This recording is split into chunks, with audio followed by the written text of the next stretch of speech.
எம்ஜிஆரின் மனைவியும் தமிழ்நாட்டின் முதல் பெண் முதல்வருமான ஜானகி ராமச்சந்திரனின் நூற்றாண்டு விழா இன்று சென்னை வானகரத்தில் உள்ள தனியார் திருமண மண்டபத்தில் நடைபெற்று வருகிறது. அதிமுக சார்பில் முன்னெடுக்கப்படும் இந்த நிகழ்வுக்கு எடப்பாடி பழனிசாமி தலைமை தாங்கினார். சூப்பர் ஸ்டார் ரஜினிகாந்த், தேமுதிக பொதுச் செயலாளர் பிரேமலதா விஜயகாந்த் உள்ளிட்டவர்கள் வாழ்த்து செய்தியினை பரிமாறியிருக்கின்றனர்.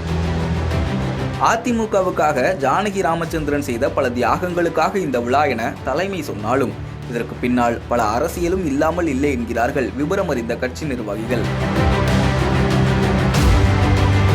அதிமுகவின் செயற்குழு கூட்டம் கடந்த ஆகஸ்ட் 16ஆம் தேதி அதிமுக தலைமை அலுவலகமான எம்ஜிஆர் மாளிகையில் நடைபெற்றது.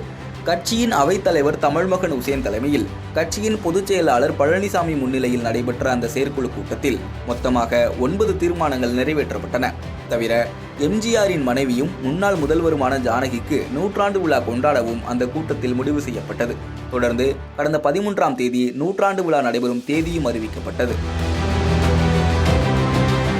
அதன்படி இன்று காலை முதல் நூற்றாண்டு விழா நடைபெற்று வருகிறது.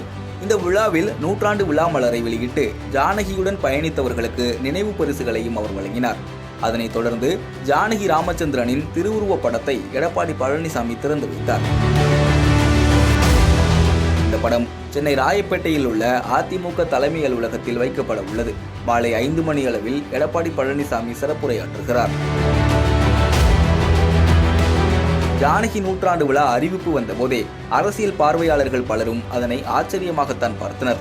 கடந்த காலங்களில் ஜானகியை பெரிய அளவில் கொண்டாட மறந்த அதிமுகவினர் தற்போது மிகப்பெரிய அளவில் கொண்டாடுவதற்கு பின்னால் உள்ள அரசியல் குறித்து விவாதிக்க தொடங்கினர். இந்த நிலையில் ஜானகி நூற்றாண்டு விழா முன்னெடுப்பு குறித்து கட்சி வட்டாரத்தில் பேசினோம்.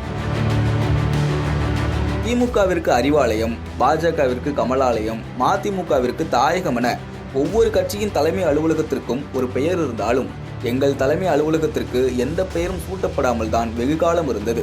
அதிமுக பொன்விழா ஆண்டையொட்டித்தான் தலைமையகத்துக்கு எம்ஜிஆர் மாளிகை என பெயர் சூட்ட முடிவு செய்யப்பட்டது.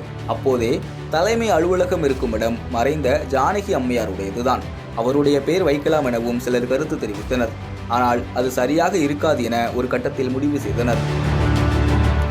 இந்த நிலையில் தற்போது பொன்னையன், செங்கோட்டையன் உள்ளிட்ட மூத்த தலைவர்கள் ஜானகி அம்மையாரின் நூற்றாண்டு விழாவையாவது நாம் கொண்டாட வேண்டும் என கோரிக்கை வைக்க எங்கள் பொதுச் செயலாளரும் அதை ஏற்றுக்கொண்டார். ஆனால் அவர் ஏற்றுக்கொண்டதற்கு பின்னால் வேறு சில காரணங்கள் இருக்கின்றன. கட்சியிலிருந்து பிரிந்தவர்களை ஒன்று சேர்க்க வேண்டும் என்கிற பேச்சுக்கள் சமீபமாக அடிபடுகிறது. OPS டிடிவியை விட சசிகலா அம்மையாரையாவது ஒரு கௌரவ பதவி கொடுத்து சேர்த்துக் கொள்ளலாம் என்கிற கோரிக்கையை ஒரு சிலர் முன்வைக்கின்றனர். இன்னும் சொல்ல போனால் கட்சி நிர்வாகிகள் பலர் அவரோடு பேசிக் கொண்டுதான் இருக்கின்றனர். ஆனால் பொதுச் செயலாளருக்கு இதிலெல்லாம் சிறிதளவும் உடன்பாடு இல்லை.